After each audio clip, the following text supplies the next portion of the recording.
বেগুন চাষ করে স্বপ্ন পূরণের অপেক্ষায় কৃষক আলমগীর হোসেন। অন্যবারের তুলনায় এবার বাম্পার ফলন হবে, এমনটি জানালো ওই কৃষক পরিবার।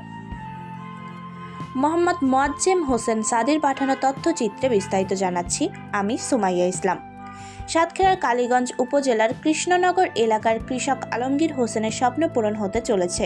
সে 10 শতক জমিতে বেগুন চাষ করে বাম্পার ফলনের আশায় দিন গুনছেন। অন্যবারের তুলনায় এবার ফলন অনেক বেশি হবে, সে কারণে লাভও অনেক বেশিই হবে, এমনটি জানালো কৃষক আলমগীর হোসেন। সরজমিনে যেয়ে দেখা যায় আলমগীর হোসেনের বেগুন খেতে বেগুন আসতে শুরু করেছে।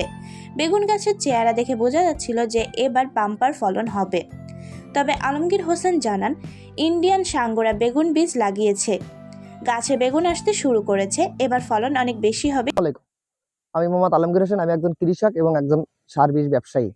এখানে আমার জমি হলো বেগুন লাগানো আছে 7 থেকে 8 কাঠা জায়গা।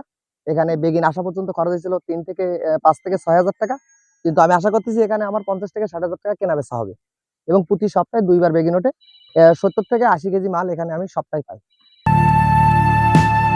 এদিকে ওই এলাকার উপসহকারী কৃষি কর্মকর্তা ফারুক হোসেন বলেন, এলাকার মাটি ও পানি খুবই ভালো, তাছাড়া ইন্ডিয়ান সাঙ্গোরা জাতের বেগুনের ফলন অনেক বেশি, যার কারণে এবার বাম্পার ফলন হওয়ার সম্ভাবনা রয়েছে।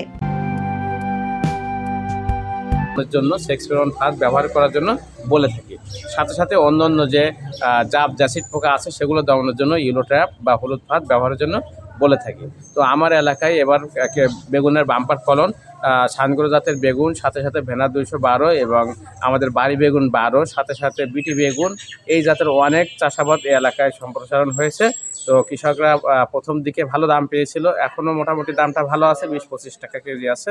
তো কৃষকরা সর্বাধিক লাভবান হবে এই প্রত্যাশা।